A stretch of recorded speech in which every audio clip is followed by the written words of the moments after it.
We're live. LinkedIn is still down. Don't know why. I have tried to relink it and it doesn't work. So sorry to anybody who wanted to listen to this on LinkedIn. All right, I'm going to move this up here. I rearranged my studio a little bit more. I'm using the TV in front of me as an external monitor instead of the what do you call it? Instead of a regular external monitor. So I have a little bit more space to view any of the comments or the chat when I'm live here. So give me a second just to get this set up. And if I'm looking up, that's why. Give people a few more minutes to get in here. I have a new song for you.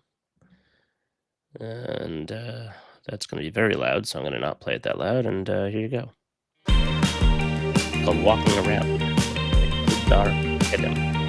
Comes from Artlist. Looking for royalty-free music. It's not cheap, but it works well. It automatically starts going down. Don't worry about it.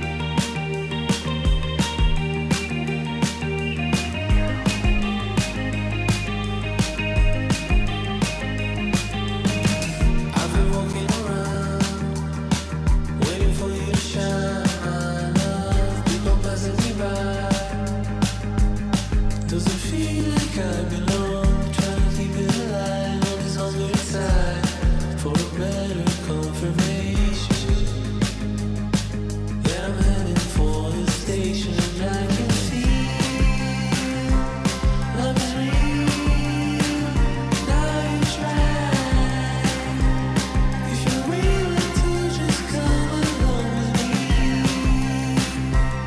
we can feel no more lies. A simple dream of you and I.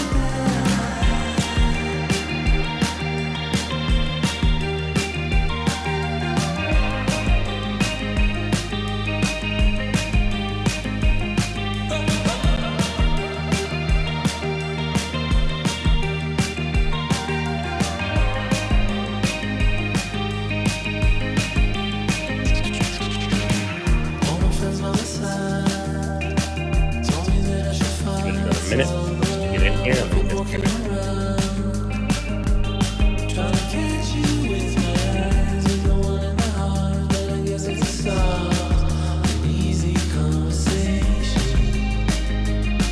Get a bit of your attention. I can feel love is real. Now you try. If you're willing to just come along with me, we can feel no more lies. A simple dream of you and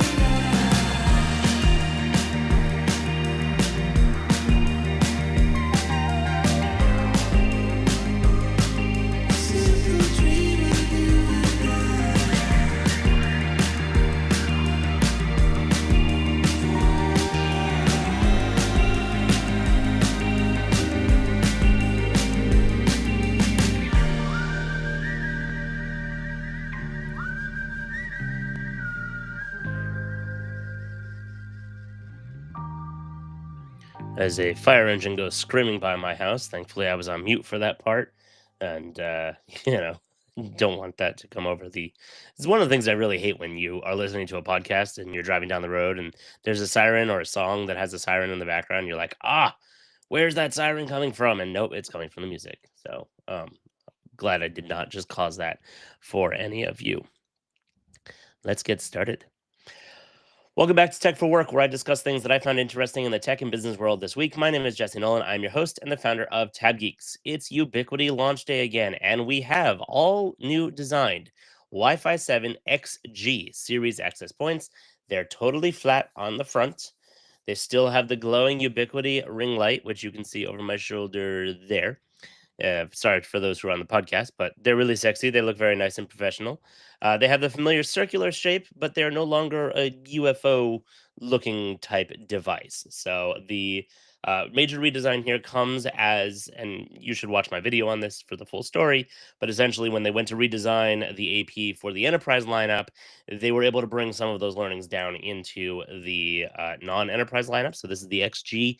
Perhaps they'll come to the rest of the AP lineup. I hope that they will, because this is a very sleek, solid, professional, well-built access point, and it's a nice design refresh. So I imagine it'll come to the rest of the lineup. I don't know for sure if it is or not. The back is all metal.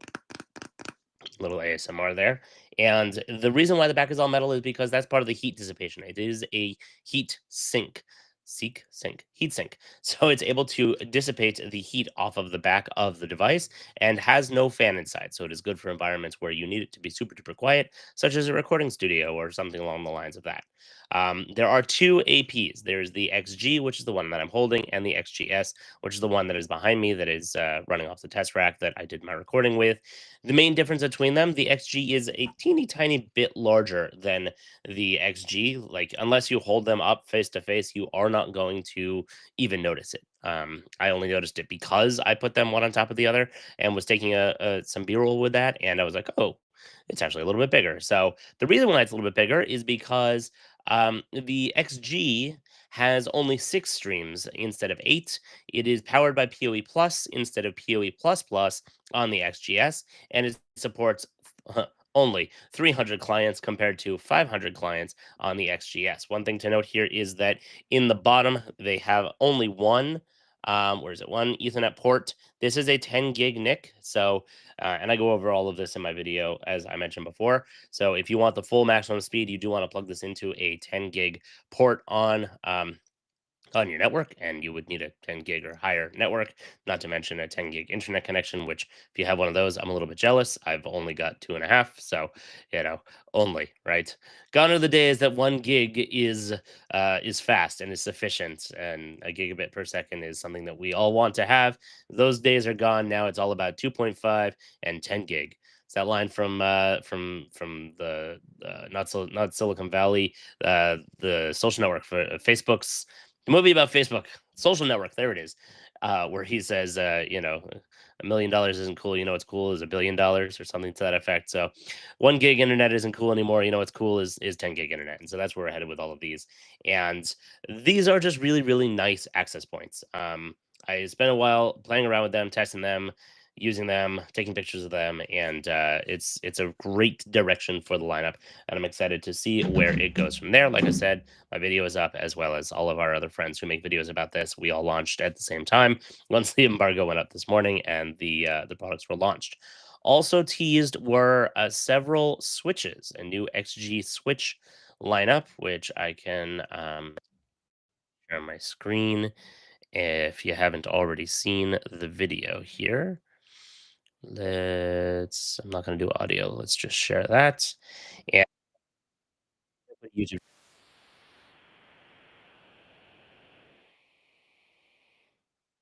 talking about the evolution of Ubiquiti's access point, and I tell this story in my video as well. But in order to power all of these, they have, where's the lineup, the hero image? Oh, I forgot to mention the APs now, the XGs come in light mode, white, like normal, or dark mode, black, which I so need this. Ubiquiti, please send me one of these, because that's gorgeous, super sexy. Love everything dark mode. I'm wearing my dark mode t-shirt from Techno Tim in honor of that, because I love things in dark mode. So beautiful design. I got to get my hands on one of those and put it up here in the studio, because that just goes. It's going to go so nicely with my black and white aesthetic that I got going on, which I have pretty much throughout. The wall is white. Everything else, the desk and the other fixtures are black, and so on. The bookcase is black. Obviously, the red pack out stands out quite a bit here, but I've got a black and white aesthetic going on, and this would fit really, really nice up on the ceiling there. So looking forward to doing that, and more on the studio in a bit. But here's the lineup that they have here of the XG switches. So these are going to be mainly 10 gigabit switches. From what I saw, it looks like some of them aren't going to have 100% 10 gig. Some will have also the first 8 or 16 or so will be 2.5 gig, and everything else will be 10 gig. But you've got the Pro XG aggregation switch, which I didn't see listed anywhere. And this is, a lot of these, or all of these rather, are not listed anywhere other than this video, as in being teased. But there's a Pro XG aggregation switch, which is going to be massive for if you have a lot of other switches downstream that need this backbone. That's going to be crazy powerful. Then you also have the Pro XG 48 PoE, 24 PoE, 10 PoE, and a new desk mounted compact size Pro XG 8 PoE. Now, I remember seeing some numbers that the PoE power on these is going to be, I think, over 1,000 watts on the larger one on the 48. So, really powerful switches overall. Looking forward to those, and you're going to want those if you are going to be running and building a network for the future to be able to power APs that only have 10 gig NICs in them, etc. So I'll stop sharing that and go back to my show notes here. That's pretty much all I've got on the Ubiquiti side for right now. In other personal news, I have officially been accepted as a GDE. This is GDE stands for a Google Developer Expert, and what it is, I just activated my Google Home. Sorry, I really got to remember to put those on mute when I go live. But what shush, what that is a program that Google has been running for many years that is about 1,000 of the top experts around the world in the various areas that Google operates, and those who are giving back the most to the community and helping out and teaching and sharing information and so on. So that's very exciting because it also often comes with speaking opportunities, possibly some travel. As you probably already know, I'm going to be at Google Next and hosting at Google Next. This makes it all that much more impactful, I suppose, because now I'm recognized as one of the top folks in the space doing this. So thank you so much to Google for adopting me and accepting me into the program, and look forward to showing up in more places and being part of the GDE network and making an impact where I can. Speaking of Google Next, like I mentioned, I'm going to be hosting the official Google Workspace Admins Meetup. The goal of this meetup, as I mentioned before, is to network with other folks. There's going to be 40,000 people at this conference, and the majority of them are not going to be admins. They're going to be developers. They're going to be those that are working with the professional development tools in Google Cloud Platform, GCP, and not so much the exclusive admins that many of you are. And I know many of you attend because I have met you and seen you and spoken with you at previous events, but it's always very difficult to meet and network and commiserate with others and share information and ideas around Google Workspace. So definitely come to the Workspace Admins official meetup. I will be hosting, like I said. If you haven't gotten your ticket yet, the event is close to selling out. So you want to go and do that as soon as you possibly can. The code for that is the code that I have, which is the best discount code that I've seen on the internet, is 799 champion. That's all capital letters. And that brings you back down to the early bird price of $799. And the only other codes that I've seen out there are like $1,000 or $900 or something like that. So this gets you even better than that. So make sure to use that code. It doesn't come back to me. I don't get like a affiliate or anything. It's kind of a blanket code, but it is the best one that I got out there. So I wanted to make sure to share that with all of you. And also, by the way, if you haven't heard, the every year Google does a big concert at the event as part of the end of day two is their like closing celebration for the conference, even though it's another day. And this year it's a Friday, and I'm gonna have to miss it because that leads directly into a major Jewish holiday. And so I have to leave early to get home with my family to be able to celebrate that. But the Killers are going to be playing the closing show this year in Vegas. They are Vegas locals, local natives. They live there. They're from there, I believe. And I mean, I'm not a massive fan of the Killers, but I am a pretty big fan of the Killers. I grew up listening to a lot of their music, so definitely looking forward to seeing them. And last year it was Kings of Leon, who are pretty cool, but I'm not that much of a fan of them. I know like two or three of their songs that are great, but that's pretty much it. The Killers, I probably know most of their lineup, so looking forward to having a throwback there because a lot of those songs are from my teenage years and shortly thereafter, and so that should be a lot of fun. Speaking of schedules for Google Next, the official Google Next schedule builder has dropped. Now, this is important because the sessions themselves do sell out. So you want to register for the important sessions. Obviously, you want to put the keynote on your calendar because you want to be there.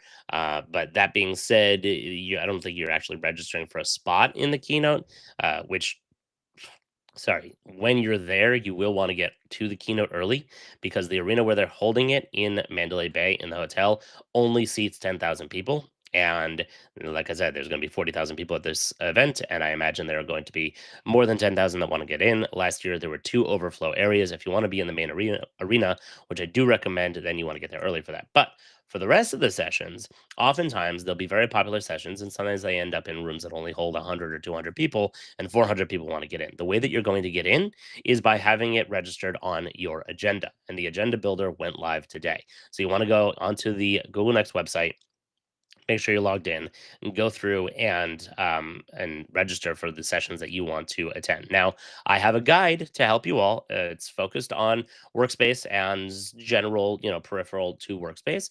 That video should be going live later today. I have to just finish up some tweaks once I'm done doing this live show here, and finish editing it and then render and upload.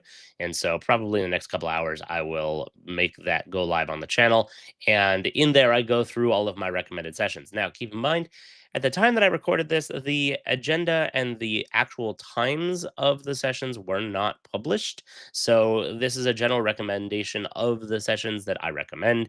Some of them do overlap. I apologize that I cannot avoid that. There are going to be sessions that I'm likely going to leave early to go and catch the end of the other ones. There are going to be sessions that I'm going to be asking people for notes from because it's just unfortunately impossible to go to all of them that I want to, especially because I have a very, very wide ranging interest of everything workspace and Chrome OS and Gemini and automations and yeah, you name it.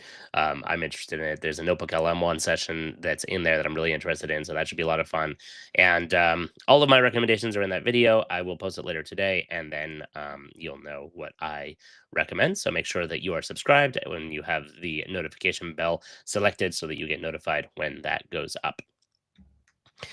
All right, on to Apple news. Apple news did not do an event yesterday, or this last week rather, but they did put out a press release for new MacBook Airs, also iPad Airs, but we'll get to that in a moment. Let me just share my screen.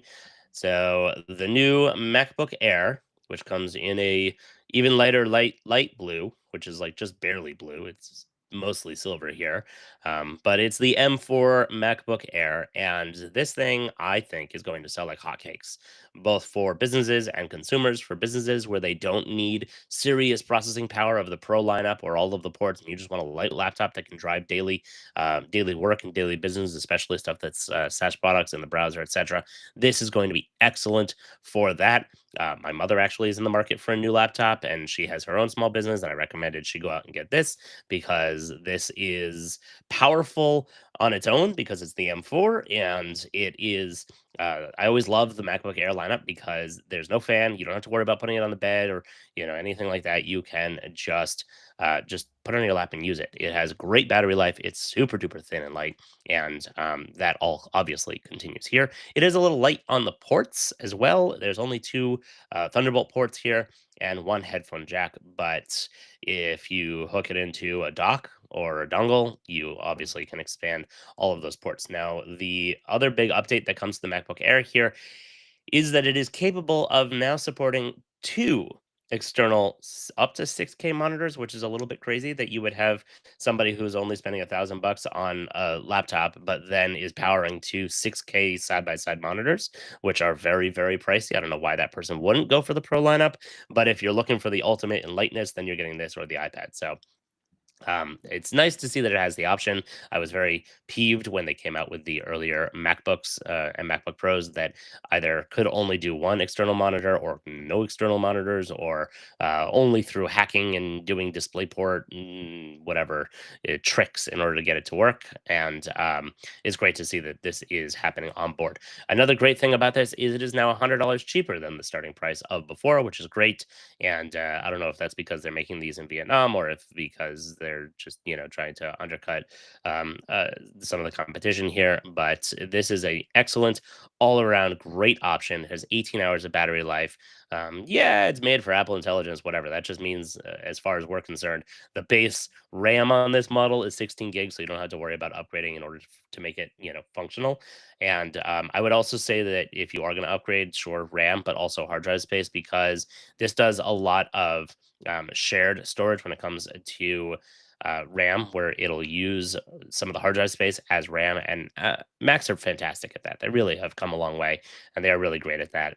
But if you run out of hard drive space, then it's not going to be able to utilize that. So therefore, you may want to also upgrade your hard drive space if you think you are going to run out of RAM there. As you can see here on the screen, is a 13-inch option and a 15-inch option. I love the 13-inch. I have the M2 MacBook Air. It is my just grab and go, very light and easy laptop. I keep my by my bedside. I grab it if I need, during the day or whenever, if I just need a laptop, on the couch or I'm working on something with the kids or with my wife at the dining room table or whatever. This is the one that I go for, and my MacBook Pro basically lives on my desk unless I'm leaving the house, in which case I want to take my real powerful machine with me. And if I were buying a MacBook Air today, it would definitely be the M4. And I've heard really excellent early reviews on this. And as it shows on the screen, you even can do some light video editing on it. So really, really impressive stuff here, Apple. Big fan of what they've done here. And then the other thing that they have here is the iPad Air. Which I'll click over here. I don't have as much experience with the iPad Air. That being said, these also sell like hotcakes. So this is $5.99 for the starter price here. And yes, it's built for Apple Intelligence, which just means that it has more RAM in it, and that's always a welcome item there. This is not the M4 model. This is the M3 chip, and they haven't. I don't think they've come out with an M4 model, given that this is the new one. This is the pre-order one. There's 11-inch and 13-inch models, and this is for somebody who wants a really decent iPad but doesn't want to pay for the Pro or any of the Pro features. Apparently, it does work with the Magic Keyboard though, which is pretty cool. So if you're into iPads, this is definitely a great option, and you should take a look at that. Pause for a drink.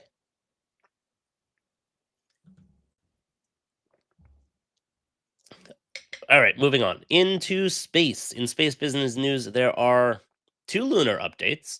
Firefly Aerospace, a company that has in the past had struggles with controversy and bankruptcy and so on, successfully landed their lander on the moon.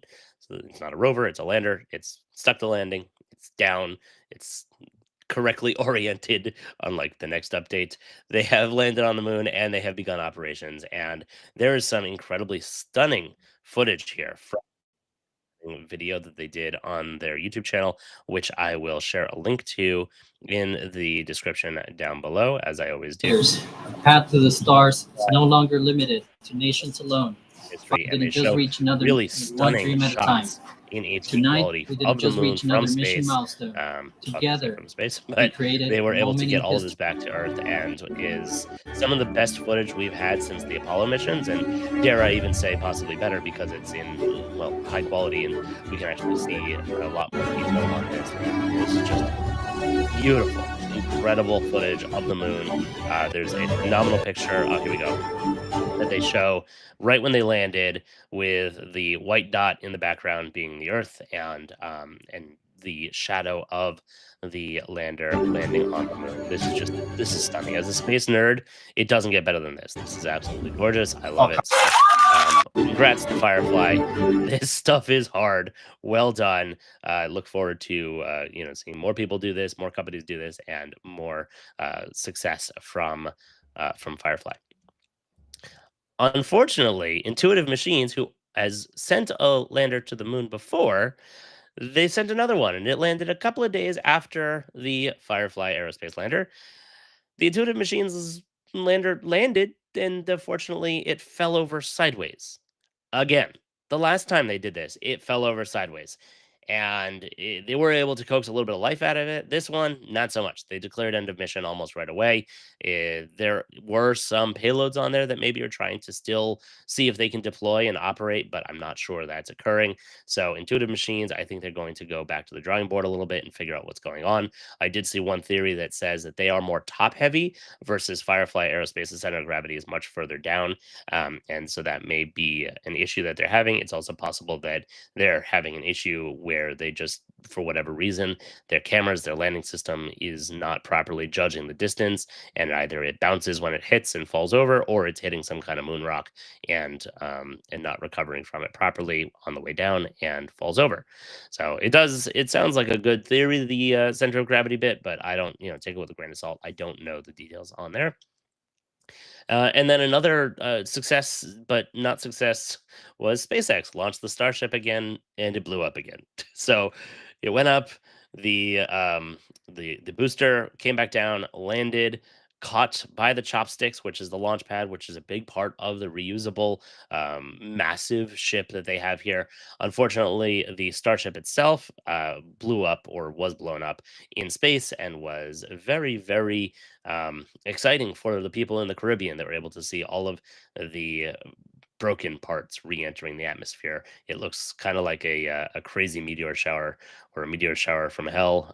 They do these things in ways that it is as safe as possible. So most of that fell basically into the ocean in the area, but it did create a lot of really cool views, and you can see a lot of videos of that around on social media. SpaceX, they move fast, they break things, and we all thought they were going to get it this time, but every ship they fly up there has hundreds, if not thousands, of changes. And so, iterative design works this way. And I think SpaceX is also going to take a pause, go back to the drawing board, figure out what's going on, and maybe fly a safer, not a safer, but a more conservative mission for the next flight, just because they really need a win in this area. And if you keep blowing stuff up, then people start to lose faith, and the FAA may not give you approvals, and they really need the FAA approval in order to fly this thing. So, all right, onward in space news. One last thing here. Eric Schmidt.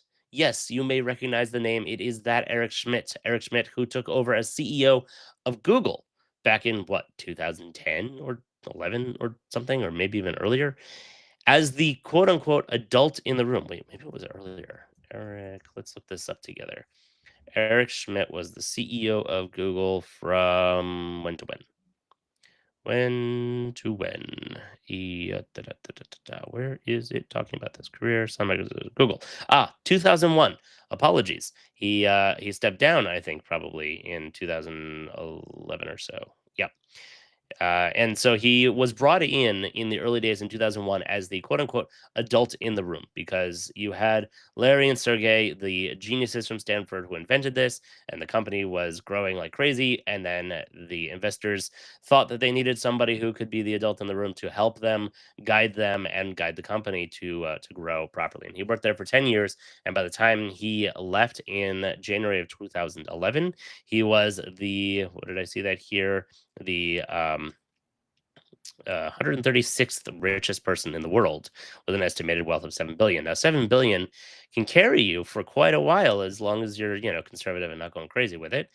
And he's been busy with his foundation over the years, but he's back, and he is taking over as the CEO of Long Beach Locals Relativity Space. Relativity Space is very interesting because of the fact that they are 3D printing their rockets. I think they have stepped back a little bit from full 3D printing because I guess that wasn't economical or as possible as they thought it was going to be. But essentially, here, Eric Schmidt is the latest billionaire to enter into the space. He has, from what I'm seeing from Bloomberg and elsewhere, this article is Ars Technica, which is written by the incredible Eric Berger, who I have 2 or 3 of his books on my shelf behind me here. And he has done some kind of a major investment into the company because he has purchased an operational share of the business, and I guess a part of that was him becoming CEO. And so he is taking over Relativity Space. This should be very interesting to see. They're going to be competing on the smaller launch market, so more in the area of Firefly and Rocket Lab and their Electron rocket and future rockets as well. And this is very interesting because, first of all, relativity space has been something I've had an eye on for a while. I think that 3D printing rockets is really cool, especially as you get into how this can be done and deployed in space to easily build these rockets. And I look forward to seeing how that is going to scale if the technology works over time. And having somebody who is a visionary and a powerful individual such as Eric Schmidt take over is going to be a force multiplier for them, and I'm very excited to see where they're going with that. So that was like, whoa, wait, Eric Schmidt? Are you sure that Eric Schmidt? Yeah, he's back. So that's pretty cool over on that. And then moving on is another YouTuber who I'm a huge fan of. She's a former journalist for, I believe it was Vice, and she left to become a YouTuber and creates deep investigative journalism on her and she is the recently world's most visited the realistic Disney lightsaber. Imagineering Lab, and she got to play And I'm with and holding show it off because today their I got the chance incredibly to go behind realistic the scenes lightsaber, with Walt as well as Disney some of the other stuff that they got Imagineering, going on, the as well place as where Disney new brings their AI-powered craziest ideas to animatronic life, robots, from and see stunt how all of the robots magic to is a made. real-life And version I'm a of the big fan Force of to these Imagineering and of adorable Disney little and their droids. little robots and the tech behind them. And you may not On know this this, show, but they we are explore how incredibly technology can improve advanced people's in their lives capabilities of by doing this. living So longer. if you like to see how all that works and a little bit behind the magic curtain, if you will, then go and check out that video. It's a really cool one. So that's pretty much it for this week. I did promise a longer show last week, and it is a longer show. But there was not as much crazy things going on that I wanted to talk about here. I was pretty busy also working on the XG and XGS video there, as well as my Google Next video, and then I also have a Starlink video that I'm going to be coming out with this week or next, probably this week, later on this week. But that's pretty much it. And thank you all for coming and for watching, and have a great week. And I will see you next time on Tech for Work.